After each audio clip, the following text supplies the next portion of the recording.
हरे कृष्णा। आप सब लोगों का स्वागत है हमारे साप्ताहिक श्रील प्रभुपाद लीलामृत कथा में। श्रील प्रभुपाद लीलामृत कथा को प्रारंभ करने के पहले हम लोग श्रील प्रभुपाद के श्रीमद् भागवत में से एक श्लोक और तात्पर्य पढ़ेंगे।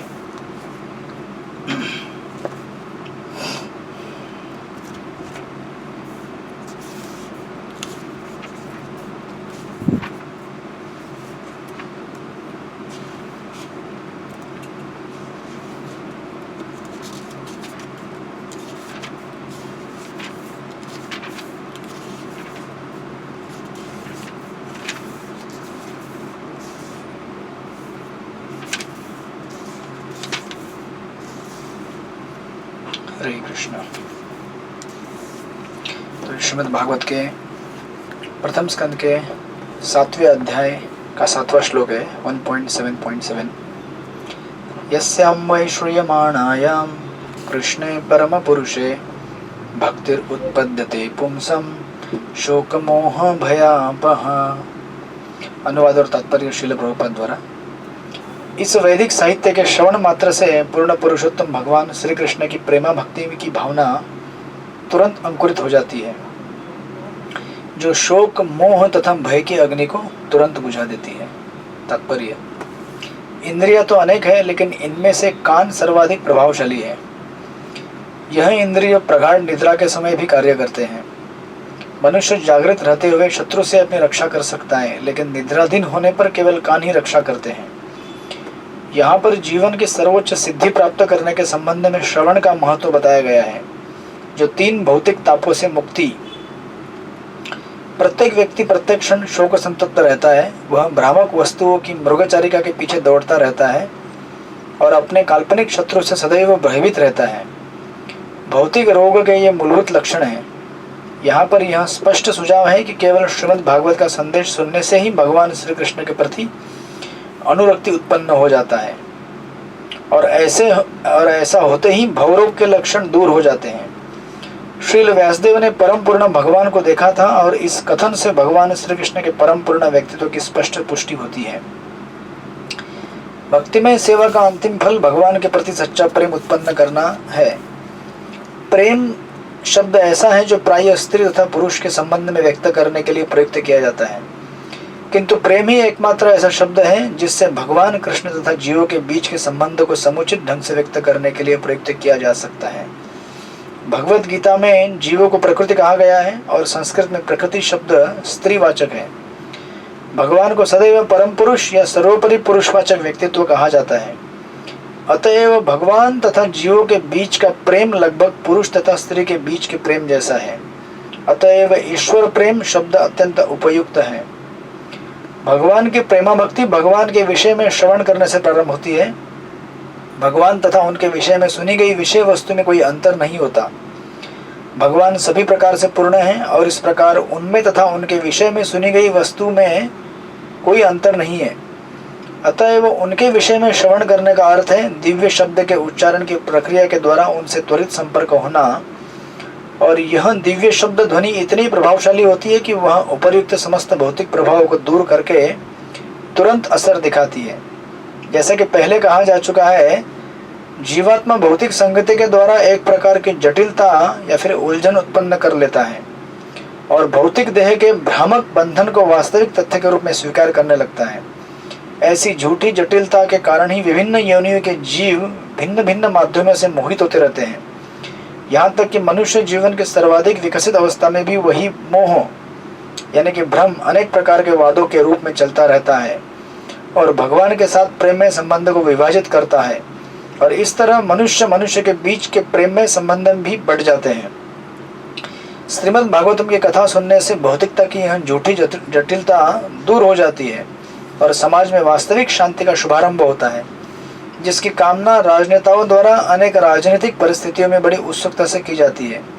सारे राजनेता मनुष्य तथा मनुष्य, राष्ट्र तथा राष्ट्र के बीच शांतिपूर्ण स्थिति की कामना करते रहते हैं, लेकिन साथ ही साथ भौतिक प्रभुता के प्रति अत्यधिक आसक्ति होने के कारण उनमें मोह तथा भयग्रस्तता बनी रहती है।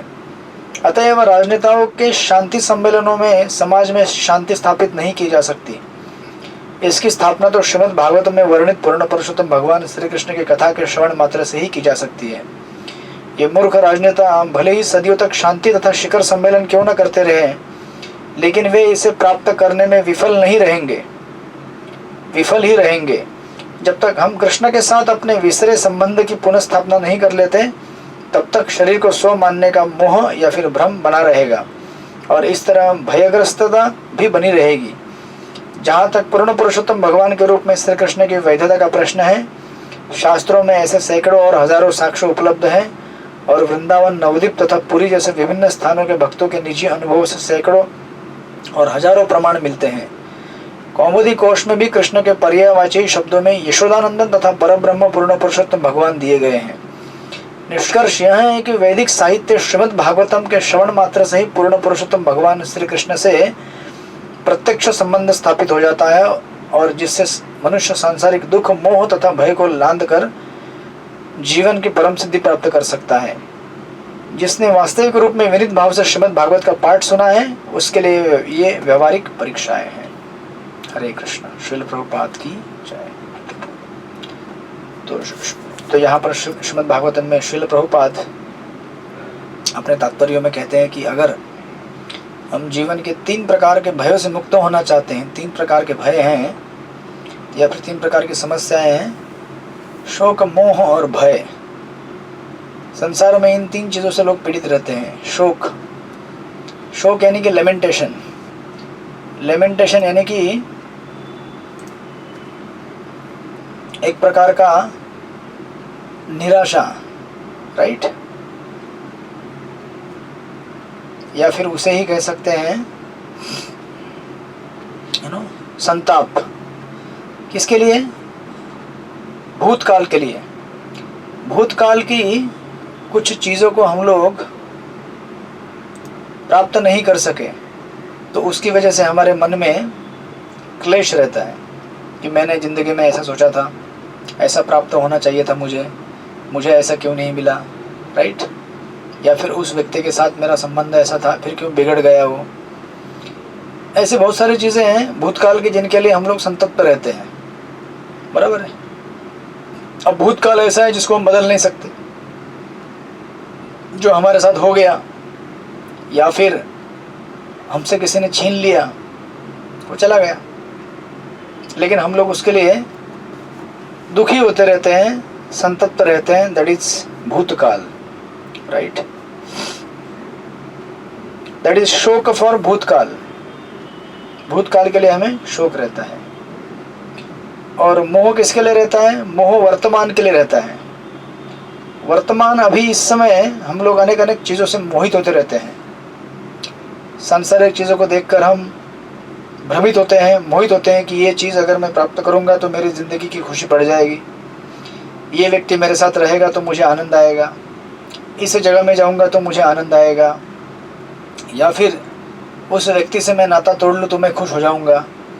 इस प्रकार अनेक अनेक प्रकार के भ्रांत धारणाएं बनाकर हम लोग संसार में जीते हैं, मोह में, भावना में। तो भूतकाल में हमारे पास शोक रहता है, जिसकी वजह से हम लोग कष्ट पाते हैं भूतकाल की घटनाओं को लेकर। वर्तमान में हमारे पास मोह है, जिसकी वजह से भी हम लोग कष्ट पाते रहते हैं, क्योंकि हम लोग जिस चीज़ को सोचते हैं कि इस चीज़ से मुझे आनंद मिलेगा, उस चीज़ से हमें कष्ट मिलता है। और कष्ट मिलने के बाद हम सोचते हैं कि अरे मैंने सोचा था इससे मुझे सुख मिलेगा, इससे तो मुझे दुख मिल रहा है, ऐसा कैसे हो गया ये। तो आपको पता नहीं था इस चीज़ से दुख मिलेगा? नहीं पता नहीं था, फिर क्यों लिया उसको? नहीं, मुझे ऐसा लगा कि ये लेने से मुझे ज़्यादा आनंद मिलेगा। तो आपको लगा, लेकिन आपने वास्तविक स्थिति का जांच पड़ताल नहीं किया, राइट। इसलिए वो क्या कहते हैं, वो मराठी में एक म्हण आता है, जे दिसतं तसं नसतं म्हणून जग फसतं, बराबर ना। जो दिखता है वैसा नहीं होता है, इसीलिए जग नहीं फंसता है, आप फंसते हैं। जग तो फंसा हुआ है पहले से। तो आपको वो दिखाते हैं टीवी में, ये क्रीम लगा लो, ये क्रीम लगाने से ऐसा तुम्हारा गाल गोरा हो जाएगा कि तुम्हारे पूरे आज तक के जितने भी पुश्ते हैं उनका भी इतना गाल गोरा नहीं रहेगा, लगा लो। तो ठीक है, लगा लो मार्केट से लेकर। तो पिछले 30-40 साल से लगा रहे हैं ना आप लोग। हरे कृष्ण। हुआ गोरा गाल कि नहीं हुआ? तो हमें देखना चाहिए कि लोग क्या कहते हैं और उसका वास्तविक उपयोग क्या है हमारे जीवन में। लोग तो कहने के लिए, बेचने के लिए बहुत कुछ कहेंगे, लेकिन वास्तविक उसका सही सही उपयोग कितना है ये हमें देखना पड़ेगा। अदरवाइज हम लोग केवल लोगों के बहकावे में अगर जाएं और लोग ऐसा कहते हैं इसलिए करना चाहिए, अगर करने जाएं तो हमारा विनाश इन द सेंस कि हमारा दुख के क्षेत्र में प्रवेश करना निश्चित है, राइट। इससे अच्छा कुछ ना करो तो सुखी रहोगे। इसलिए प्रहलाद महाराज श्रीमद् भागवत के 7वें स्कंद में कहते हैं, अगर आपको सुखी होना है तो सुख प्राप्त करने के लिए प्रयास मत करो। आप बोलेंगे ये कैसा सुझाव है? सुख प्राप्त करने के लिए तो मुझे सुख की तलाश करनी पड़ेगी ना। प्रहलाद महाराज कहते हैं नहीं, अगर आपको सुख चाहिए तो सुख ढूंढने की कोशिश मत करो, चुपचाप बैठे रहो एक जगह पे तो सुखी रहोगे। तो कहने का तात्पर्य यह है कि सुख को ढूंढने की जो प्रक्रिया है इतनी दुखदाई है, इतनी कष्ट से भरी हुई है संसार में, कि वही कष्ट का कारण बन जाता है। वैसे सुख तो संसार में लिखा नहीं है कहीं पे भी। जब भगवान ने इस जगत को दुखालयम अशाश्वतम करके ऑलरेडी कह दिया है गीता में, है ना, कृष्ण गीता में कहते हैं दुखालयम अशाश्वतम, तो दुख से भरे जगह में आप सुख कैसे ढूंढेंगे? और वहाँ सुख ढूंढने की चेष्टा करना मतलब मोह, उसकी वजह से हम लोग ये चेष्टा कर रहे हैं। तो for past there is lamentation, है ना, उसके लिए शोक रहता है, मेरे साथ ये हुआ, वो हुआ, ऐसा हुआ, वैसा, फलाना फलाना, दुनिया भर की चीज़ों को लेकर हम लोग, है ना, और एकदम खास करके जो वृद्ध हो जाते हैं लोग, वह वृद्ध हो जाते हैं, वो ज़्यादा चिंता करते हैं, है ना। तो अभी चिंता करने की समय थोड़ी है आपकी, अभी चिंतन करने की समय है आपकी, चिंता करने की समय नहीं है। चिंता कौन करता है? जो घर गाड़ी चला रहा है। घर का गाड़ी घोड़ा कौन चला रहा है? आपके नाती पोते या फिर आपके बहू या फिर बेटा वो चला रहे होंगे, उनकी चिंता का विषय है वो, उनको चिंता करने दो, क्योंकि उनका उम्र चिंता करने का है। आपका उम्र क्या है? चिंतन करने का। तो उनका भी उम्र चिंतन करने का है, बट वो प्रैक्टिकल चीज़ें हैं, उनके हैंडल करना पड़ेगा उनको, है ना। आज घर में बिजली पानी नहीं तो उनको टेंशन है ना। कहीं पे बिजनेस में कुछ लॉस हो गया, उनको टेंशन है। लेकिन आप क्यों टेंशन ले रहे हैं? आपने टेंशन ले लिया, हो गया। जिंदगी के 75 साल 80 साल आपने चिंता कर करके इस अवस्था को प्राप्त हो गए। अभी चिंता करने के बजाय चिंतन करो, हरे कृष्णा कृष्ण कृष्ण हरे हरे, हरे राम राम राम हरे हरे। अब अगर चिंतन करोगे तो अगले जन्म में या फिर अगले आने वाले जीवन में सिद्धि प्राप्त होगी, भगवान के धाम में जाओगे। नहीं तो फिर पुनः वापस चिंता करने के लिए और एक जन्म लेना पड़ेगा। तो ये बुद्धिमानी नहीं है, राइट। इसीलिए भागवतम यहाँ पे कह रहा है कि भूतकाल की लोग बातों को लेकर चिंता करने से आपका कुछ काम बनने वाला नहीं, आपको कष्ट मिलने वाला है। वर्तमान में मोह है, उसकी वजह से कष्ट मिल रहा है। और भविष्य के लिए क्या है? फिर भविष्य के लिए भय बना रहता है ना। देखिए, मतलब हमारे किसी, आप बोलेंगे फिर जिंदगी में कहीं मजा ही नहीं लिखा प्रभु जी। भूतकाल के लिए शोक है, वर्तमान के लिए मोह है, और भविष्य के लिए भय है। क्या भय है भविष्य के लिए? हमने जो भी बनाकर रखा हुआ है, हमारा साथ सामग्री, जो भी हमारा एम्पायर एस्टेब्लिश किया हुआ है, हमारा अच्छा स्वास्थ्य बनाया है ना। कुछ लोग होते हैं रोज दौड़ लगाते, सुबह रोज दौड़ लगाते हैं, अच्छी बात है, तो मेरा सेहत अच्छा रखूंगा मैं, my body is very fit. Body fit है लेकिन सोल फिट है क्या? नहीं, सोल पता नहीं फिट है कि नहीं, बॉडी फिट है। तो अभी अगर सोल फिट नहीं रहेगा तो इसकी वजह से क्या होता है? भय आता है। क्योंकि आसक्ति किसके ऊपर है? बॉडी के ऊपर है, आत्मा के ऊपर नहीं है। तो भविष्य की चीजों को लेकर चिंता होती है, मेरे पास ये चीजें अगर कहीं गायब हो गई तो, ये व्यक्ति मुझे छोड़ के चला जाए तो, अगर इस कंपनी से मेरा तबादला हो जाए तो मतलब क्या है? भविष्य में जो होने वाला है वो होके ही रहेगा। आपके चिंता करने से कुछ चीज रुकने वाली नहीं है।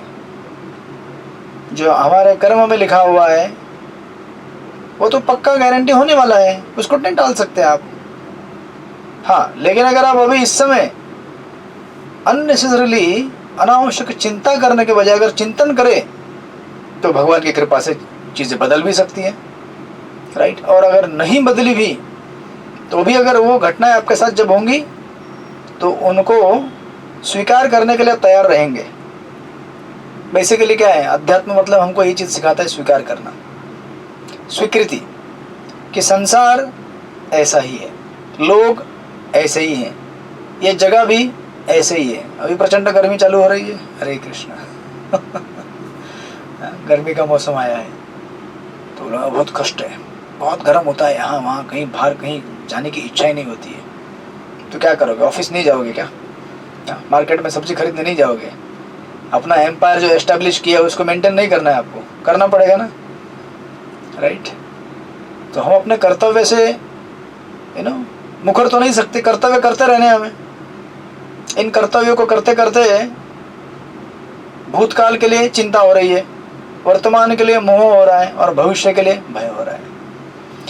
इन तीन कष्टों से बचने के लिए भागवत यहाँ पे कहता है यस्याम वै श्रूयमाणायाम कृष्णे परम पुरुषे। कृष्ण कौन है? परम पुरुष है। और उनके बारे में सुनने से, उनके बारे में कीर्तन करने से, हरे कृष्णा कृष्ण कृष्ण हरे हरे, हरे राम राम राम हरे हरे, क्या होगा? भक्तिर उत्पद्यते, हमारे हृदय में भक्ति उत्पन्न होगी। भक्तिर उत्पद्यते पुंसम, पुंसम मतलब यानी कि जीव। भक्तिर उत्पद्यते पुंसम, दैट विल रिमूव शोक मोह एंड भय। ये संसार में जो शोक मोह और भय चल रहा है ये विनष्ट हो जाएगा। आप बोलेंगे भक्ति से कैसे विनष्ट होगा? भक्ति से शोक मोह भय कैसे मुक्त खत्म होगा? है ना, क्योंकि भक्ति क्या करती है हमको? भगवान की भक्ति हमारे आश्रय तत्वों को चेंज कर देती है। अभी हमारा आश्रय किसके ऊपर है? शरीर के ऊपर है, या फिर उन चीज़ों के ऊपर है जो चीज़ें बदलेंगी। डर किससे लगता है? बदलाव से लगता है, बराबर ना। ये बॉडी बदलने वाला है, पक्का बदलने वाला है, और उसको बदलना नहीं है, इसलिए लोग क्या करते हैं? क्रीम लगाते हैं, बालों में मेहंदी लगाते हैं, डुप्लीकेट दांत लगा लेते हैं, है ना। हरे कृष्ण। ये काउंटरैक्ट करने की कोशिश करते हैं लेकिन कर नहीं पाते बेचारे, और इस तनाव से मर जाते हैं कि मैं अभी बूढ़ा हो रहा हूँ। ये तो होना ही है आपको बूढ़ा, आप टाल नहीं सकते उसको। आपको बीमार होना ही है, आप टाल नहीं सकते। जन्म मृत्यु जरा व्याधि, और अल्टीमेटली हमें काल के गाल में समा जाना है, हम उसे भी टाल नहीं सकते। इसलिए इन चीज़ों की चिंता करने के बजाय जो चीज़ें हम बदल सकते हैं उनके ऊपर चिंता कीजिए। हम क्या बदल सकते हैं? हम संसार को नहीं बदल सकते, लेकिन हम अपनी भावना को, अपनी चेतना को बदल सकते हैं कि इन चीज़ों के ऊपर आश्रय लेने के बजाय मुझे आश्रय किसके ऊपर लेना है? भगवान के नाम पर लेना है, भगवान की कथा के ऊपर लेना है, भक्तों के सेवा में लेना है, सत्संग में लेना है। तब जाके मेरे जीवन में बदलाव आएगा, राइट। क्योंकि जब हमें ऐसा आश्रय मिलेगा जो कभी बदलता ही नहीं है। अभी तक हम लोगों को ऐसा आश्रय तत्व हमने पकड़ के रखा जो बदलने वाला है कि नहीं? हमारे पास जो लोग हैं वो बदलने वाले हैं। लोगों ने अपना मन नहीं बदला तो भाई शरीर तो उनका बदलेगा, राइट। हमारे आसपास की चीज़ें बदल जाएंगी, हम खुद बदल जाएंगे, ये शरीर बदलेगा, हमारा मन बदलेगा। तो इसलिए अगर हम इन चीज़ों के ऊपर आश्रित हैं तो ये चीज़ें हमें दुख पक्का देने वाली है। इसलिए हमें इन चीज़ों के ऊपर आश्रित होने के बजाय आश्रित होना है उसके ऊपर जो कभी बदलेगा नहीं, और वो है भगवान। संसार की सारी चीज़ें बदल जाए लेकिन भगवान कभी नहीं बदलेंगे, राइट। तो आए दिन लोग चिल्लाते रहते हैं ना, मेरे साथ धोखा हुआ, मेरे साथ ये हुआ, वो हुआ, इसने धोखा दिया, उसने धोखा दिया। अच्छी बात है, आपको धोखा होगा तो बहुत अच्छी बात है क्योंकि धोखा अगर होगा तो आपको प्रमाण मिलेगा कि हाँ ये संसार धोखेबाज है, राइट। तो आप उस जगह पे दिन आ सकते हैं जहाँ पे धोखा नहीं होगा, और वो है भगवान, राइट। तो इसलिए यहाँ पे ये संदेश है स्पेशली कि हमें भागवत का श्रवण करना चाहिए, भागवतम का चिंतन करना चाहिए, और उस भागवतम के श्रवण चिंतन से हमारा कल्याण होगा, राइट। भगवान के नाम का जाप करने से हमारा कल्याण होगा। तो हम लोग इस तरह से श्रील प्रभुपाद के लीलामृत में श्रील प्रभुपाद लीलामृत की कथाएं कर रहे थे। आपको अगर याद रहेगा तो हम लोगों ने श्रील प्रभुपाद लीलामृत के चैप्टर नंबर 10 में है, अध्याय 10 में, the momentous hour of need. Srila Prabhupada Keshi Ghat में जहाँ पे रह रहे थे, वहाँ से वो कहाँ पे आए हैं, दिल्ली आए हैं, चिप्पीवाड़ा में। दिल्ली चिप्पीवाड़ा में आकर वहाँ पे जो राधा कृष्ण मंदिर था दिल्ली में, कृष्ण पंडित जी के केयर में, उस मंदिर के वहाँ पे छोटा सा एक रूम में चिप्पीवाड़ा में श्रील प्रभुपाद जी रहते हैं। आज भी इस्कॉन चिप्पीवाड़ा है, अगर आप दिल्ली जाएंगे भी तो वहाँ पे दिखने को मिलेगा आपको, इस्कॉन चिप्पीवाड़ा। तो श्रील प्रभुपाद वहाँ पे आके रह रहे थे, और श्रील प्रभुपाद कृष्ण पंडित जी जो वहाँ पे थे उनके केयर में रह रहे थे, और कृष्ण पंडित जी एक्चुअली श्रील प्रभुपाद को वहाँ पे सेवा दे रहे थे, है ना। और जो मंदिर है वहाँ पे राधा कृष्ण का, वहाँ पे जब आरती कीर्तन होता था, श्रील प्रभुपाद जी जाकर वहाँ पे आरती कीर्तन में भाग लेते थे, और फिर अपना जो रूटीन वहाँ पे जैसा वृंदावन में था केशी घाट में, वैसा ही रूटीन काइंड ऑफ मोर और लेस यहाँ पे फॉलो कर रहे हैं श्रील प्रभुपाद। तो इस कथाक्रम में जैसे आगे हम बढ़ते हैं, कुछ समय होने के बाद श्रील प्रभुपाद जो उधर गेस्ट रूम था मंदिर का, है ना, गेस्ट हाउस का, उस गेस्ट रूम में कृष्ण पंडित के बारे में एप्रिसिएशन लिखते हैं, राइट। और कृष्ण पंडित को एक नाम देते हैं हरि भक्तानुदास। हरि भक्तानुदास मतलब वो व्यक्ति जिसको भगवान की भक्तों की सेवा करना बड़ा अच्छा लगता है, उसको कहते हैं हरि भक्तानुदास। तो श्रील प्रभुपाद कहते हैं कि मेरे 6 महीने के चिप्पीवाड़ा में वास्तव्य में मैं देख रहा हूँ कि ये कृष्ण पंडित जी जो हैं वो बहुत अच्छे व्यक्ति हैं, है ना। और कृष्ण पंडित के पिताजी जो थे, उनका नाम था लेट पंडित ज्योति प्रसाद शर्मा। एक्चुअली प्रभुपाद जब भी दिल्ली आते थे, है ना, अपने प्रीचिंग मिशन पे और बाकी सारे कार्यों के लिए, तो ये कृष्ण पंडित जी के पिता पंडित ज्योति प्रसाद शर्मा ये श्रील प्रभुपाद के लिए अकोमोडेशन अरेंज करते थे और बाकी सुविधाएं देते थे।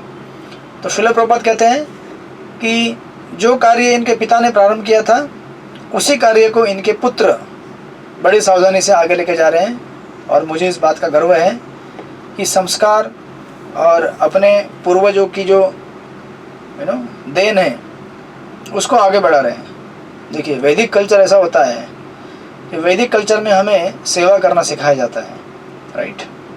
आजकल अभी कोई लोगों के बर्थडे होते हैं, आपने देखा होगा बर्थडे में क्या करते हैं लोग, बर्थडे में लोग गिफ्ट मांगते हैं, बराबर। वैदिक कल्चर में गिफ्ट बांटे जाते हैं।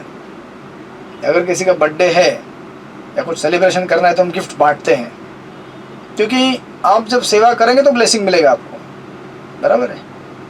ब्लेसिंग या आशीर्वाद चीज़ों को लेने से नहीं मिलता है, देने से मिलता है। ये वैदिक सभ्यता का ये बहुत बड़ा सीख है कि हमें ब्लेसिंग चाहिए तो हमें सेवा करनी चाहिए, राइट। श्रील प्रभुपाद कहते हैं कि इनके पिताजी भी सेवा करते थे, और उन्हीं के चरण चिन्हों में चलते हुए इनके जो सुपुत्र हैं ये भी इस तरह से बहुत सुंदर सेवा कर रहे हैं। इस तरह से प्रभुपाद वो डायरी में लिखते हो और कहते हैं कि as secretary of the Naval Prem Sabha, वहाँ पे एक छोटा सा उन्होंने एक एसोसिएशन बनाया था उनके पुत्र ने, Naval Prem Sabha. He is doing good service in propagating the Ram naam all over the city. Ram नाम का वितरण करने के लिए बहुत अच्छा ये प्रबंध कर रहे हैं, इसके लिए मुझे बहुत खुशी है, राइट। इसके बाद एक्चुअली प्रभुपाद जी वहाँ पे लिखते हैं कि मंदिरों का उद्देश्य क्या होना चाहिए। आजकल आप देखेंगे प्राय, या फिर कुछ समय आपने भारत में कभी भ्रमण किया होगा तो आप देखेंगे कई मंदिर या फिर मठ कैसे रहते हैं। प्रभुपाद जी कहते हैं मंदिर is only used for the purpose of education. मंदिर किसके लिए इस्तेमाल किया जाना चाहिए? शिक्षा के लिए। मंदिरों का उद्देश्य है कि शिक्षा देना लोगों को, राइट। मंदिर इसके लिए नहीं है कि कुछ लोग वहाँ पे रहें और अपना पेट पालने के लिए, पूजा अपना गुजारा करने के लिए मंदिर में रहकर मंदिर का दान दक्षिणा अपने पेट पूजा के लिए इस्तेमाल करें, नहीं, है ना। प्रभुपाद कहते हैं the temples are not meant for ordinary people engaged in the matters of animal propensities, है ना। एनिमल प्रोपेंसिटीज मतलब मनुष्य और पशु, इनमें 4 भेद होते हैं। आहार निद्रा भय मैथुनम च सामान्य एतत् पशुभिः नराणाम। एक सामान्य मनुष्य और पशु, ये दोनों इन 4 चीजों को देखेंगे, आहार लेते हैं, निद्रा करते हैं, भय करते हैं और मैथुन करते हैं, राइट। एक पशु भी वही चीज करे और इंसान भी वही चीज करे, दोनों में फिर क्या अंतर रह जाएगा। प्रभुपाद जी कहते हैं temple specially is meant for serving of the Lord DT.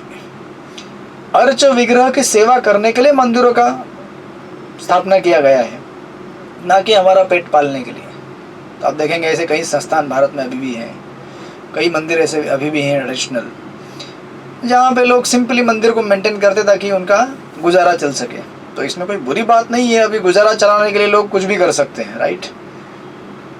अब मंदिर में सेवा कर रहे हैं, उसमें से कुछ दान दक्षिणा मिलेगा, उससे अगर लोग अपना कुछ लाभ लेते हैं उसमें कोई नुकसान नहीं, लेकिन अच्छी बात भी नहीं है ये, क्योंकि मंदिर स्पेशली बने हुए हैं एजुकेशन के लिए, शिक्षा देने के लिए, राइट। और श्रील प्रभुपाद एक्चुअली जब चिप्पीवाड़ा में इस समय दिल्ली में रुके हुए हैं, यहाँ से प्रभुपाद के जीवन का सबसे महत्वपूर्ण प्रसंग चालू हो जाएगा, राइट। क्या कर रहे हैं प्रभुपाद यहाँ पे, लिखते हैं कि प्रभुपाद जब वहाँ पे चिप्पीवाड़ा में बैठकर श्रीमद् भागवतम का संकलन करने का प्रयास करते थे, श्रीमद् भागवतम लिखने का, कहते हैं कि while surrounded by sometimes noisy families with their non-devotional domestic habits had impressed upon him the importance of not using temple as apartmental use। यानी प्रभुपाद वहाँ जिस जगह पे रह रहे थे वो एक जस्ट काइंड ऑफ अपार्टमेंट का एक पोर्शन था।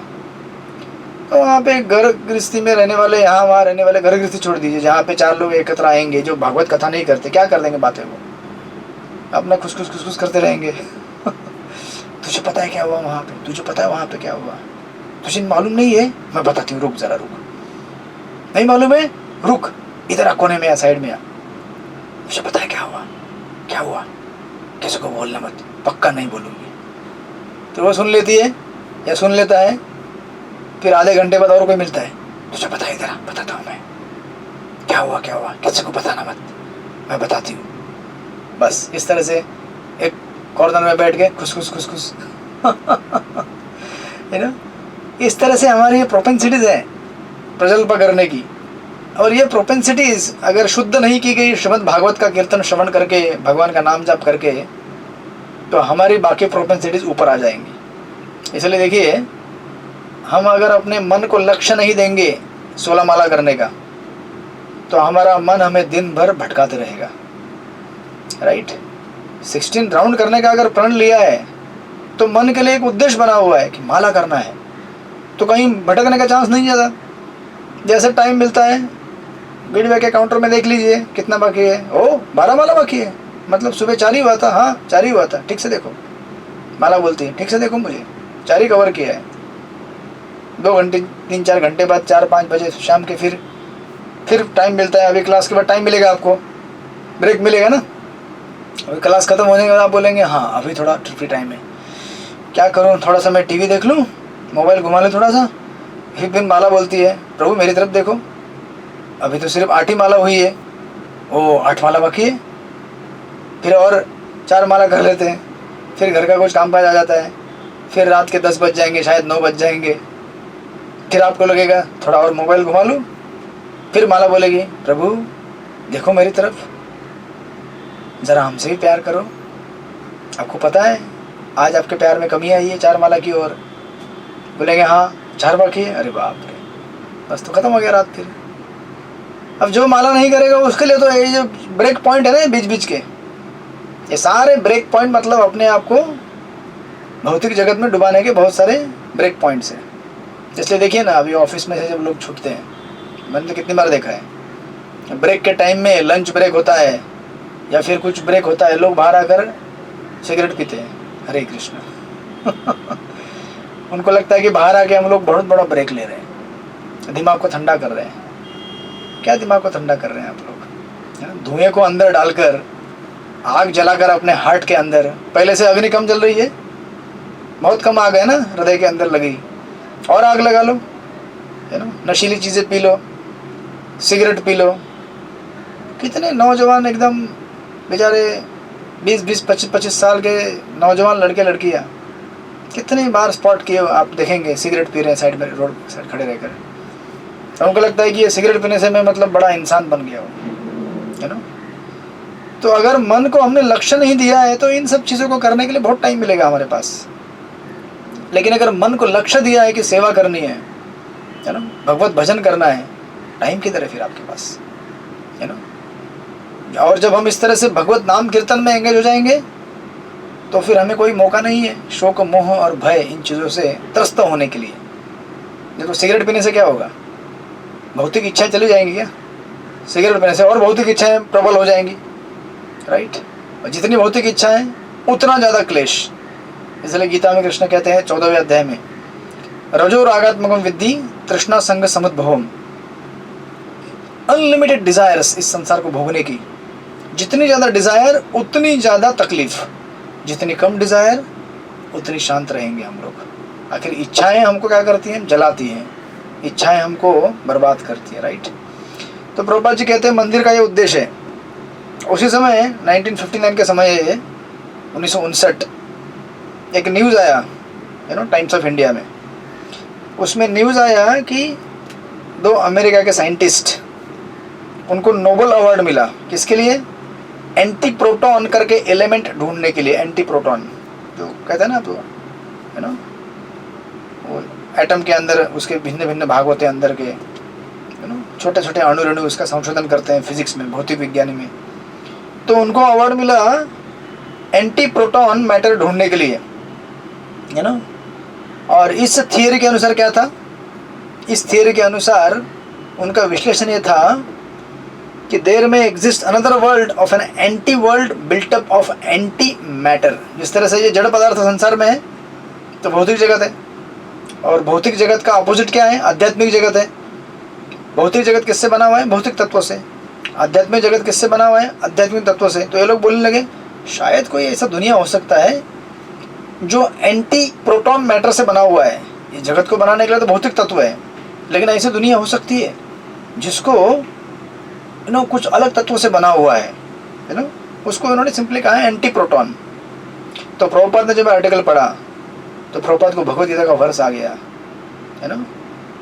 यद्गत्वा निवर्तन्ते तद्धाम परमम मम। गीता के 15वें अध्याय में कृष्ण कहते हैं अगर आप मेरे धाम में आओगे, न तद भासयते सूर्यो न शशांको न पावका।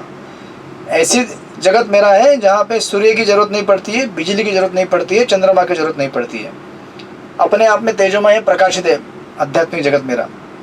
तो जब प्रभुपाद इस चीज़ को देखते हैं तो प्रभुपाद सोचते हैं, हो इन लोगों ने इस तरह से बुक लिखा है, अवार्ड मिला इनको, और ये लोग इस तरह से इसका विश्लेषण कर रहे हैं। तो एक्चुअली गीता में पहले ही कहा गया है इस भौतिक जगत के परे क्या है, आध्यात्मिक जगत है, और इस आध्यात्मिक जगत में हम जाके रह सकते हैं, हमारी कैपेसिटी है रहने की।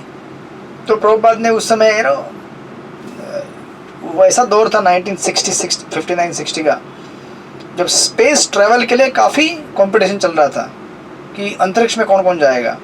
तो उसी समय ये रशिया का जो स्पुतनिक है ना, उसके कुछ 2 साल पहले स्पुतनिक भी अंतरिक्ष में जाके आया था। तो प्रभुपाद के मन में आया कि इस तरह से लोग यांत्रिक पद्धति से आकाश में जाना चाहते हैं, लेकिन ये विधि ऑलरेडी शास्त्रों में बताई गई है कि अगर आपको दूसरे ग्रहों में जाना है तो आप भक्ति योग की प्रक्रिया के माध्यम से जा सकते हो।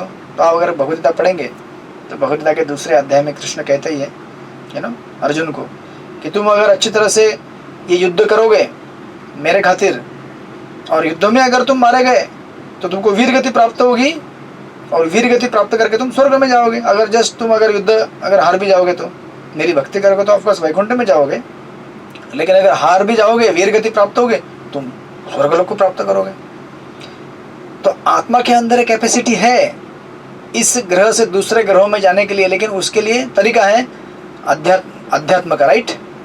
तो प्रभुपाद के मन में आया कि क्यों ना एक किताब लिखी जाए, और उस किताब का टाइटल उन्होंने रखा easy journey to other planets. ये 1960 का किताब है, तो आपको याद रहेगा ये इसका हिंदी में नाम है अन्य ग्रहों की सुगम यात्रा, राइट। प्रभुपाद बोले अगर आपको दूसरे ग्रहों में जाना ही है तो भागवत और श्रीमद् भगवद्गीता में ये विधि ऑलरेडी बताई गई है, और ये विधि है भक्ति योग की विधि, अध्यात्म की विधि, इससे आप जा सकते हैं। तो एक्चुअली प्रभुपाद ने कोशिश किया, ये लगभग 15,000 शब्दों का एक छोटा मैन्युस्क्रिप्ट था। वहाँ के जो प्रिंटर थे हित शरण शर्मा राधा प्रेस के, उनके पास लेके गए इसको प्रिंट करने के लिए, लेकिन प्रभुपाद के पास पैसा नहीं था। बोले इसके लिए तो लक्ष्मी नहीं है, इसको प्रिंट नहीं कर सकते, है ना। सोचिए ज़रा, प्रभुपाद के पास उस समय एक छोटा सा बुक प्रिंट करने का लक्ष्मी नहीं था। वापस आ गए, है ना, बोले कि अब इसको कैसे करेंगे।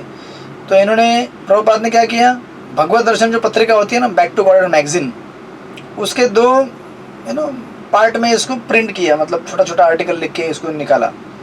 उसमें से एक आर्टिकल ये अहमदाबाद के एक प्रोफेसर थे YG नाइक करके, उनके पास पहुंचा। इन्होंने पढ़ा, बोले अरे वाह, ये तो बहुत सुंदर चीज़ है ना। जिस चीज़ के बारे में आज पश्चिम देश के लोग चिंतन कर रहे हैं कि अंतरिक्ष में जाना है, अंतरिक्ष में एक नई दुनिया हो सकती है, अंतरिक्ष पर एक नई दुनिया है, उसके ऊपर तो पहले से ही विश्लेषण कर चुके हैं भगवत गीता और भागवतम में, है ना, ऑलरेडी लिखा गया है। तो हमें इस चीज़ को आगे बढ़ाना चाहिए। इस तरह से उन्होंने उनको अप्रिशिएट किया। फिर उसके बाद ऑफकोर्स देन 1960 में श्रील प्रभुपाद ने खुद अपने आप से मेहनत किया, खुद जाके फंड कलेक्शन किया, है ना, घरों घरों में जाकर लोगों से लक्ष्मी मांग के डोनेशन जमा करके उन्होंने इस बुक को प्रिंट करने के लिए लक्ष्मी जमा किया, है ना। विचार कीजिए, बुक को प्रिंट करने के लिए क्या क्या मेहनत करना पड़ रहा है। एक छोटा सा बुक, खुद बुक लिखना है, उसको प्रूफ रीड करना है, एडिट करना है, इसके प्रिंटिंग के लिए पैसा भी खुद लेके आना है, जमा करके लोगों से मांग के, और इसको पब्लिश करने के बाद बांटने का काम किसका है? हरे कृष्णा। बांटने का काम भी हमारा ही है, प्रभुपाद जी का ही काम है, राइट। सब कुछ कार्य प्रभुपाद करते सिंगल हैंडेडली।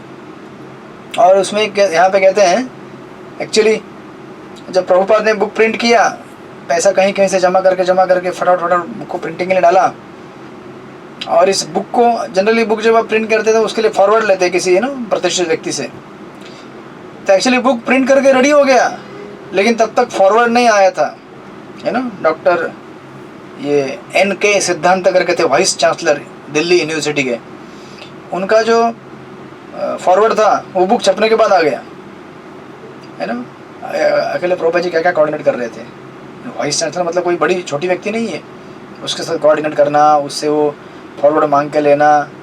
और उस समय अपने जैसा आज जैसा व्हाट्सएप टेलीग्राम ये सब नहीं चल रहा था, है ना। सब कुछ लेटर के ऊपर, और जाके पर्सनली मिलना है हमें। तो वो लेट आया फॉरवर्ड, फिर प्रभुपाद ने उसको एक पेज करके इंसर्ट कर दिया उस बुक के अंदर, और बुक को पब्लिश कर दिया, राइट। नाउ ये जो बुक लिखा, यहाँ से शुरुआत होती है प्रभुपाद के, है ना, अमेरिका जाने के सफ़र की, है ना। प्रभुपाद ने ये बुक लिखा, और इसको ऑफकोर्स प्रभुपाद ने कई जगह पे बांटा हुआ है। और आप देखेंगे आने के प्रभुपाद के, है ना, प्रसंगों में, ये पुस्तक वितरण के, कथाओं में कई बार कुछ कथाएं आती है। कोई जगह पे एक कथा आती है कि व्यक्ति को प्रभुपाद जी पुस्तक दे रहे थे, बैक टू गॉडेड, ये भगवत दर्शन अपना ये इजी जर्नी अदर प्लैनेट्स। तो उस व्यक्ति ने पूछा कि प्रभुपाद, हम लोग जा सकते हैं क्या दूसरे ग्रहों में? प्रभुपाद बोले हाँ, जा सकते हैं, ये बुक ले लो, आप इसको पढ़ो, और इसमें जो अभ्यास कहा गया है भक्ति योग का, उसको पालन करो, तो हम जा सकते हैं दूसरे ग्रहों में। तो ये व्यक्ति कहने लगा, लेकिन प्रभुपाद मैं वापस आ सकता हूँ क्या? है ना।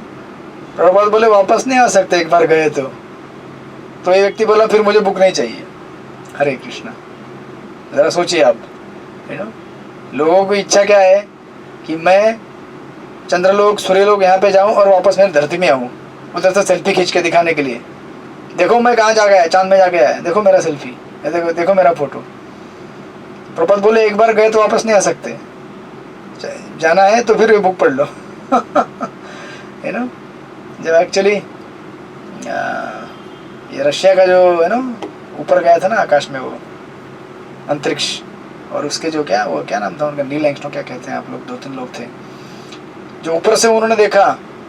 बोले, इनको पूछा गया कि आप क्या देख रहे हैं? बोले हमें हमारा रशिया ढूंढ रहे, कहाँ पे हमारा। हरे कृष्ण। इतना ऊपर जाने के बाद आपको आपका रशिया दिख रहा है अभी तक। जब पूरी दुनिया आपको देखनी है, मतलब इंसान की आसक्ति बदलती नहीं है कभी, अगर उसे शुद्ध न किया जाए। इतने महान अंतरिक्ष आकाश में पहुंचने के बाद भी अपने छोटे से, है ना, घोंसले को ढूंढ रहा है, मेरा घोंसला किधर है? है ना। जबकि अब आपको पूरा दुनिया दिख रहा है, लेकिन आप उधर वही ढूंढ रहे हैं, मेरा घोंसला किधर है। तो इस तरह से इंसान की आसक्ति होती है। यहाँ पर ऑफकोर्स दिन प्रभुपाद जी उस बुक को पब्लिश करते हैं, प्रिंट करते हैं, और उसको बांटने का कोशिश करते हैं। बहुत सारे भारतीय वैज्ञानिक इस बुक को अप्रिशिएट करते हैं, इसको अप्रिसिएशन लिखते हैं। और ये लगभग 30 पेज का बुक अभी भी छपता है, अभी भी चल रहा है बुक। अन्य ग्रहों की सुगम यात्रा हर भाषा में, हिंदी, इंग्लिश, मराठी, गुजराती, सब भाषा में है। इसी बीच ऐसा हुआ कि डॉक्टर बैनर्जी करके थे, नेशनल म्यूजियम दिल्ली के डॉक्टर पी बैनर्जी, ये इनके संपर्क में आ गए।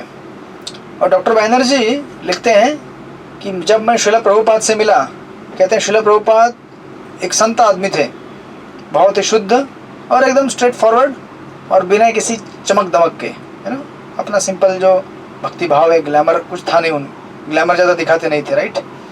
और कहते हैं कि ये बिना किसी सपोर्ट के थे।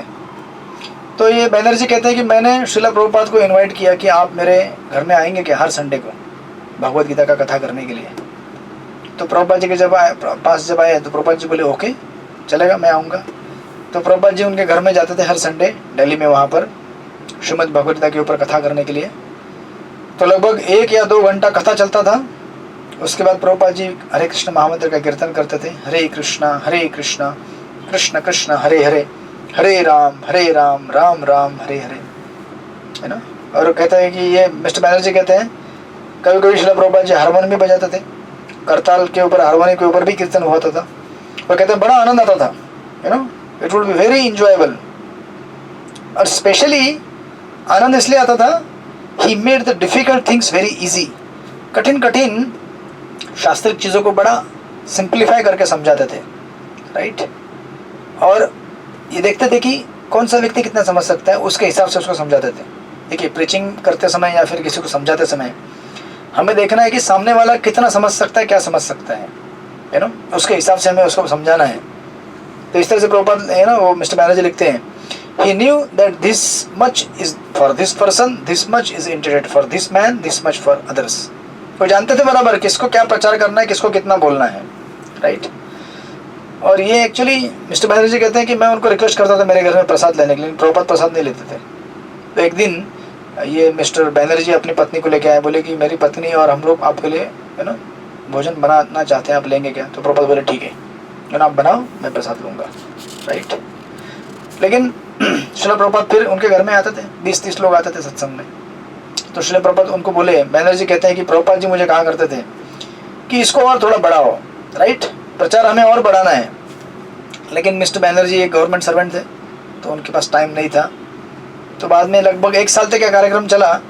1 साल कार्यक्रम चलने के बाद श्रील प्रभुपाद फिर उनके एंगेजमेंट जैसे बढ़ गई, दूसरी जगह उनका ध्यान चला।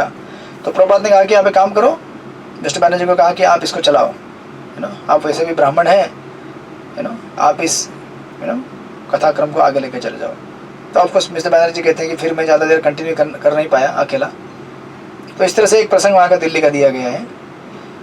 उसके बाद जब ये easy journey to other planets पुस्तक लिखा गया, ये पुस्तक लिखने के बाद प्रभुपाद को लगा कि पुस्तकों का बहुत महत्व है, राइट। ये अन्य ग्रहों की सुगम यात्रा पुस्तक लिखना मतलब ये क्या था, एक वार्म अप था श्रीमद् भागवतम को लिखने के लिए, राइट। और प्रभुपाद को अभी इस समय इस बात का एहसास हो रहा था कि भागवतम एक ग्रंथ के रूप में लिखना कितना बड़ा आवश्यक है। केवल मैगजीन के रूप में मैं बांटता रहूँगा तो इससे मेरा काम नहीं चलेगा, ये प्रसंग आपको आएगा आगे भी, और पहले भी आप देख, कभी मैंने कई बार कहा है। एक्चुअली एक बार एक व्यक्ति प्रभुपाद को मिलता और बोलता है, स्वामी जी आप ये क्या कर रहे हैं, प्रिंट मैगजीन लिख रहे हैं, आप मैगजीन की जगह पे बुक क्यों नहीं लिखते हैं। ये मैगजीन लिखोगे तो क्या होता है, लोग 1-2 दिन पढ़ते हैं, बाद में फेंक देते हैं वहाँ। लेकिन बुक लिखोगे तो बुक सदा सर्वकाल के लिए रहेगा। तो प्रभुपाद जी ने इसको ऐसा देखा जैसे मेरे गुरु मेरे को बोल रहे हैं, और प्रभुपाद जी ने इस चीज़ को नोट किया था, राइट। यहाँ पे आप वही देख सकते हैं, श्रील प्रभुपाद देख रहे हैं कि पश्चिम देश में बहुत सारा लिटरेचर है, बहुत सारा साहित्य है, लेकिन फिर भी उनके हृदय में अभी भी क्या है, कमी है। सुख और शांति की तलाश में वो लोग घूम रहे हैं। ऐसी अवस्था में श्रीमद् भागवत को अगर मैं लिखूंगा तो ये श्रीमद् भागवतम उनके इस कमी को पूरा करेगा, राइट। इस तरह से उन्होंने एक चेष्टा किया। और प्रभुपाद जी कहते हैं कि जो मैं यहाँ पे लिख रहा हूँ और लिखने की कोशिश कर रहा हूँ, ये भगवत दर्शन और बैक टू वर्ल्ड मैगजीन, ये सब ये कोई कल्पना नहीं है। प्रभुपाद कॉन्फिडेंटली कहते हैं, we are just trying to make a humble attempt to save the humanity, human being by propaganda of back to God. ये भगवत धाम जाने का जो हमारा प्रोजेक्ट है ये कोई काल्पनिक नहीं है, राइट। ये वास्तविक भगवत धाम जाने के लिए एक नए युग का आरंभ है। और आप देख सकते हैं 1960-65 से जब प्रभुपाद ने ये सब चालू किया, उससे लेकर आज तक श्रील प्रभुपाद के इस विश्वव्यापी आंदोलन की कृपा की वजह से कितने सारे जीव, हम लोग तो खुद भारतवर्ष में रहते हैं लेकिन हम लोग भी भूले बिसरे थे ना, यहाँ वहाँ बिखरे हुए थे, हमको ही पता नहीं था क्या करना है क्या नहीं करना है ना। अध्यात्म का अर्थ मतलब केवल हमारे लिए क्या था कि भगवान के पास जाना है ताकि कुछ मांगना है। क्यों मांगना है भगवान के पास जाकर? जो मेरा घर गृहस्थी चलना चाहिए, है ना। प्रभुपाद जी के पास एक बार एक व्यक्ति आया था, है ना। प्रभुपाद जी कहीं पे एक जगह पे थे, ट्रेन में थे एक जगह पे, तो व्यक्ति बोलने लगा, स्वामी जी आप मुझे ब्लेसिंग्स दो। तो प्रभुपाद जी ने उसे पास में बुलाया, बोले ब्लेसिंग्स, आशीर्वाद चाहिए आपको? बोले हाँ आशीर्वाद चाहिए। क्योंकि प्राय आप देखेंगे भारतवर्ष में बहुत सारे साधु संत कैसे जाने जाते हैं, आशीर्वाद महाराज, हरे कृष्णा। आप केवल आशीर्वाद दो, हमें उपदेश मत दो। लोग साधु संत के पास जाते हैं उपदेश सुनने के लिए नहीं, केवल आशीर्वाद लेने के लिए। बहुत बड़ा प्रॉब्लम है। तो प्रभुपाद बोले इधर आओ, आशीर्वाद चाहिए? मेरा अगर आशीर्वाद मिलेगा तो देखो मेरे यहाँ पे दिख रहे शिष्य लोग, उनके सर पे बाल गायब हो गए। इनके आसपास कुछ ब्रह्मचारी डिसाइपल थे, बोले देखो मेरा अगर आशीर्वाद मिलेगा ना तो इनके जैसे बाल गायब हो गए ना, आपके बाल गायब हो जाएंगे, है ना। चाहिए आपको? तो व्यक्ति समझ गया, बोला स्वामी जी क्या है ना, थोड़ा सा वो मेरे को याद आया, वो कुछ काम था मेरा, मैं जा रहा हूँ, जल्दी जा रहा हूँ, निकल गया वहाँ से, भाग गया। हरे कृष्ण। तो ऐसा नहीं कि प्रभुपाद उसको बिठा के उसका बाल छील देते और बोलते अभी तुमको आशीर्वाद, ऐसा नहीं। तो कहने का तात्पर्य ये है कि आशीर्वाद मतलब हम अगर भगवान के करीब जा सकें, और भगवान के करीब जाने के लिए अगर हमें कुछ कष्ट करना पड़े, कष्ट मतलब क्या, सांसारिक मोह कम करके भगवत नाम अगर करना पड़े, हरे कृष्ण कृष्ण कृष्ण हरे हरे, हरे राम राम राम हरे हरे, तो इसमें हमारा लाभ है ना। लेकिन लोग साधुओं के पास, बाबाओं के पास जाकर ब्लेसिंग अलग टाइप का पाना चाहते हैं, संसार से मुक्ति नहीं पाना चाहते हैं, संसार से आसक्त होने के लिए आशीर्वाद मांगते हैं। तो ऐसा आशीर्वाद क्यों देंगे प्रभुपाद जी, जब आप जानते हैं कि अगर इसको, है ना, इसमें श्रीमद् भागवतम में और चैतन्य चरितम में कहा है कि भगवान उसके पास जब भगवान के भक्त जाते हैं और कुछ भौतिक चीज़ें मांगते हैं तो भगवान कहते हैं मैं क्यों दूं? अगर कोई भक्त मेरे पास आता है और कुछ भौतिक चीज़ें मांगता है तो मैं उसे भौतिक चीज़ क्यों दूं? आप बोलेंगे कैसे भगवान है, मैं इतनी भक्ति कर रहा हूँ, आपका दिन भर नाम रट रहा हूँ, किसके लिए? ताकि मुझे कुछ मिले। भगवान बोलते हैं गलत, मेरे पास आओगे तो मैं कुछ देने वाला नहीं हूँ। और क्यों नहीं देने वाला हूँ? जैसे छोटे बच्चे घर में आपके हैं, वो अगर आपके पास आए हैं और मांगे मम्मी डैडी 2 सिगरेट पिला दो, हरे कृष्णा। तो मम्मी डैडी क्या करेंगे? 2 सिगरेट के 2 थप्पड़, इधर से लगाओ धड़क धड़क, तो चलो यहाँ से। तो भगवान भी ऐसे ही है, ऐसी कोई भी वस्तु हमें देंगे नहीं जिससे हमें परेशानी होगी, जिससे हमें तकलीफ होगी, लेकिन हम इसको समझते नहीं है, राइट। और प्रभुपाद जी यहाँ पे यही कह रहे हैं कि ये जो हमने प्रोपेगेंडा डेवलप किया है भगवत धाम जाने का, कोई कल्पना नहीं है। मैं आपको भगवत धाम लेके जा सकता हूँ। दूसरे जगह पे प्रभुपाद जी कहते हैं मैं आपको भगवत धाम लेके जा सकता हूँ, आप तैयार हैं क्या? हरे कृष्णा। हम तैयार नहीं है ना, इसलिए तो नहीं जा पा रहे। अगर तैयार है तो तुरंत जा सकते हैं। प्रभुपाद जी के जगह एक लेक्चर में कहते हैं कि भगवत भावना अगर विकसित करने तो कितना टाइम लगता है? प्रभुपाद जी कहते हैं कितना टाइम लगता है? 1 सेकंड, 1 सेकंड। उस लेक्चर में प्रभुपाद जोर जोर से बोलते हैं 1 सेकंड, 1 सेकंड, है ना। और एक जगह सत्संग में मैं जाता हूँ, वहाँ पे एक माता जी है। उनको बोलते रहता हूँ जपा करो जपा करो। तो माता जी बोल रही थी, मैं प्रभुपाद का लेक्चर सुन रही थी एक जगह पे, कहीं तो यूट्यूब में। यूट्यूब का सही से उपयोग करना है तो प्रभुपाद का लेक्चर सुना यूट्यूब में से, है ना। सही उपयोग करना है तो बहुत सारे प्रभुपाद के लेक्चर अपलोड किए गए हैं, हिंदी, है ना, इंग्लिश में, बांग्ला में भी है। तो कह रहे थे प्रभुपाद एक जगह लेक्चर में इतना स्ट्रांगली बोले थे जपा करो जपा करो। बोले उतना सुनने से ही मेरा जपा इतना अच्छी तरह से हो रहा है अभी। क्योंकि हमें एक्चुअली ऐसा नहीं है कि कभी हमें क्या लगता है कि बहुत सारा मैं ज्ञान लूंगा, मैं बहुत सारा पढ़ूंगा सुनूंगा तो मेरा जपा स्टार्ट, नहीं। अगर भगवान के शुद्ध भक्तों से आप 1 मिनट के लिए भी अगर सुन ले अगर वो सामने वाला शुद्ध भक्ति मार्ग में चलने वाला साधक है या फिर शुद्ध भक्त है जैसे प्रभुपाद जी हैं, उनसे अगर 1 मिनट भी अगर आप सुन लें, आपका कल्याण हो जाएगा। क्योंकि शुद्ध भक्तों की वाणी में इतनी शक्ति होती है कि उन वाणी से 1 सेकंड जो आपने सुना हुआ है, 1 मिनट जो सुना हुआ है, उससे आपके अगले आने वाले 50 साल भक्ति में चल सकते हैं। इसलिए हमको ज़्यादा ज्ञान लेने की जरूरत नहीं है। आई मीन टू से हमें तो सुनते रहना चाहिए। शुण्वता सुखदा कृष्ण पुण्य श्रवण कीर्तन हृदयन्तस्तो बदराणि विधिमति सुहृत्सताम, सुनते रहना चाहिए। लेकिन स्पेशली किससे? शुद्ध भक्तों से सुनना चाहिए। जैसे श्रील प्रभुपाद है, गुरु महाराज है, वरिष्ठ वैष्णव हैं, या फिर जो इन्हीं शुद्ध भक्तों के चरण चिन्ह पे चलने का प्रयास करने वाले वैष्णव हैं, उनसे सुनना चाहिए हमें। उनसे अगर आप 5 मिनट भी सुने तो भी आपका कल्याण हो जाएगा। और अगर आप सांसारिक लोगों से सुनेंगे, है ना, जो व्यवसाय के लिए भागवत कथाएं करते हैं, जो पूजा लाभ प्रतिष्ठा के लिए कथाएं करते हैं, कीर्तन करते हैं, अपना संसार चलाने के लिए, पेट पालने के लिए, उनसे आप हजारों सैकड़ों साल सुने तो भी आपके हृदय में एक, है ना, मिलीग्राम का भी परिवर्तन नहीं होगा। ये सिंपल विधि है। सुनना है केवल शुद्ध भक्तों से। 2 मिनट सुनिए, अगले 20 साल भक्ति में टिके रहोगे। राइट। मैं तो कितनी सारी कथाएं लोग सुनते हैं। आजकल तो बाढ़ सी आ गई है, यूट्यूब, सोशल मीडिया बाढ़ सी आ गई है, हर जगह कुछ ना कुछ चलते रहता है। लेकिन कितने लोग परंपरामय हैं, कितने लोग शुद्ध भक्ति भाव से बोल रहे हैं, ये देखना जरूरी है। प्रभुपाद जी कहते हैं कि ये जो मैंने प्रोपेगेंडा चालू किया है, ये कोई कोई कल्पना नहीं है, वास्तव में आपको भगवत धाम लेके जाऊंगा। और उसी समय की बात है, पंडित जवाहरलाल नेहरू, इन्होंने एक्चुअली एक इशू खड़ा कर दिया। वो कहने लगे आजकल धार्मिक संस्थानों में बहुत बड़ा धोखा हो रहा है। धार्मिक संस्थानों में लोग पैसा लेकर लोगों को लूट रहे हैं और फिर अपने भौतिक लाभ के लिए इस्तेमाल कर रहे हैं, है ना। जो श्रील प्रभुपाद ने जब इस न्यूज़ को सुना, प्रभुपाद जी कहते हैं एक्चुअली अगर आप स्टैटिस्टिक्स चेक करेंगे, धार्मिक संस्थानों में जितनी छलबाजी होती है उससे तो कई गुना छलबाजी राजनेता लोग करते हैं। लोगों से पैसा लेते हैं, है ना, टैक्स के नाम पर कि हम ये डेवलप करेंगे, वो डेवलप करेंगे, लेकिन खुद डेवलप करते नहीं है। तो प्रभुपाद जी कहते हैं चाहे वो धार्मिक संस्थान हो या फिर कोई गवर्नमेंट का सर्वेंट हो, जब तक हम लोग अपने हृदय का मार्जन नहीं करेंगे, लोगों को शुद्ध नहीं बनाएंगे, तब तक किसी भी क्षेत्र में शुद्धता आने वाली नहीं है। किसी भी क्षेत्र में लोगों का स्वार्थ खत्म होने वाला नहीं है। राइट। संसार में रिश्तों में टूट आने का सबसे बड़ा कारण क्या है? स्वार्थ। मैं जैसा बोल रहा हूँ वैसा क्यों नहीं हो रहा है, जैसा मैं चाह रहा हूँ वैसा क्यों नहीं, क्यों क्यों भाई? हर चीज़ आपके हिसाब से होने जरूरी है क्या? हाँ, आप है कौन? आप है कौन? नहीं, मैं कुछ नहीं हूँ, मैं मच्छर हूँ। हरे कृष्णा। अगर नम्र हो जाए तो बहुत सारे हमारे प्रॉब्लम एक झटके के अंदर सॉल्व हो जाते हैं, लेकिन नम्र कैसे होंगे हम लोग? हमको तो लगता है कि मेरे जैसा कोई है ही नहीं, मुझसे महान कोई है नहीं।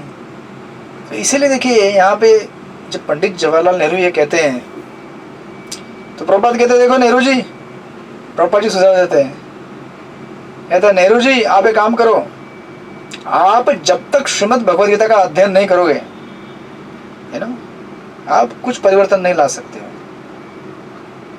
ये प्रभुपाद जी ने लेटर लिखा ये पंडित नेहरू को, है ना, कहा कि you take up the study of Bhagavad Gita, right. But Hare Krishna, हमेशा की तरह क्या हुआ, जैसे गांधी जी के लिए भी बहुत सारे लेटर लिखे थे उन्होंने।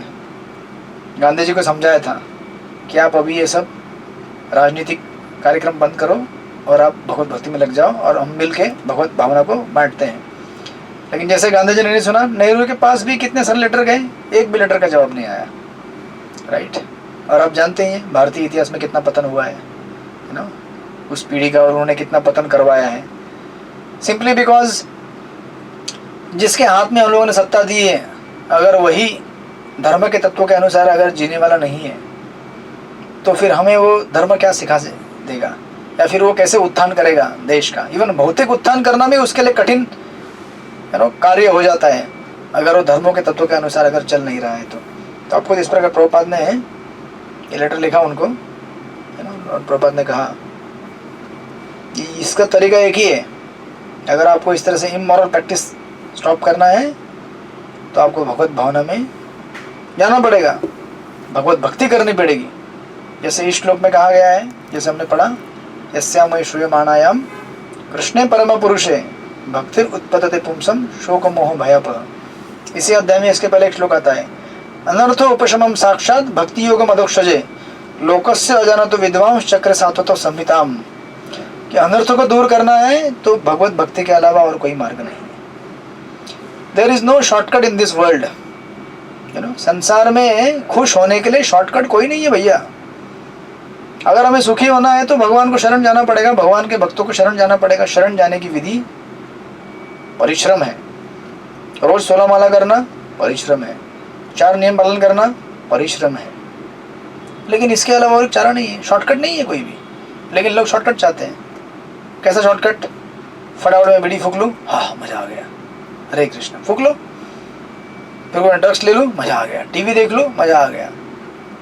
ये सब करने से आपको टेम्पररी रिलीफ मिलेगा, लेकिन वो आपको और गहन मोह, शोक और भय के अंधकार में डुबा देगा।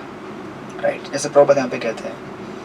इसलिए द ओनली वे इज भगवत भक्ति। हरे कृष्णा कृष्ण कृष्ण हरे हरे, हरे राम राम राम हरे हरे। इसलिए हमें बड़े मेहनत से भक्ति करनी है ना। संसार में बहुत सारी चीज़ों को प्राप्त करने के लिए मेहनत करना पड़ता है ना बहुत। तो भक्ति करने के लिए मेहनत नहीं करना पड़ेगा? डेफिनेटली करना पड़ेगा। अगर मुझे शुद्ध होना है, हृदय को साफ करना है, तो बहुत झाड़ू मारना पड़ेगा, क्योंकि कचरा केवल इस 1 महीने का नहीं रहा है 2 महीने का नहीं है, पिछले 25-30 साल का रहेगा, इस जीवन का 40 साल का रहेगा, और कई जन्मों का कचरा जमा हुआ है, बड़ा लेयर जमा हुआ है, थिक लेयर। जितना ज़्यादा कचरा उतना ज़्यादा सामने से रगड़ना पड़ेगा। नहीं, कपड़े धोते हैं आप लोग घर पे? नहीं धोते। अब वॉशिंग मशीन में धोते हैं, इसलिए पता नहीं चलता है। चलो, ये भी इससे ये भी समझ में नहीं आता है। कभी अगर साबुन से कपड़ा धोया आपने तो समझ में आएगा आपको कितना मेहनत लगता है। राइट, मेहनत करना पड़ेगा, रगड़ कर साफ करना पड़ेगा। तो ऐसी प्रक्रिया है। जब हम इसको देखेंगे आगे, श्रील प्रभुपाद इस चीज़ को आगे बढ़ाते हैं फिर बाद में। चिप्पीवाड़ा में यहाँ पे प्रभुपाद जी भागवतम का रचना करेंगे।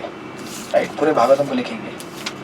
फिर यहाँ से इसको प्रभुपाद जी लेके जाएंगे अमेरिका, सुमति मुरारजी के माध्यम से, जो आगे आने वाले अध्याय में बताया जाएगा, 11वें अध्याय में, ड्रीम कम ट्रू करके। हरे कृष्णा। हम अगले हफ्ते देखेंगे श्रील प्रभुपाद के लिए आगे क्या होता है।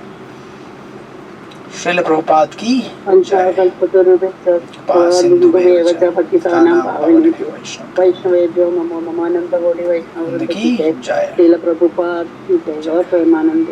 कृष्ण। हरे कृष्ण। हरे कृष्ण।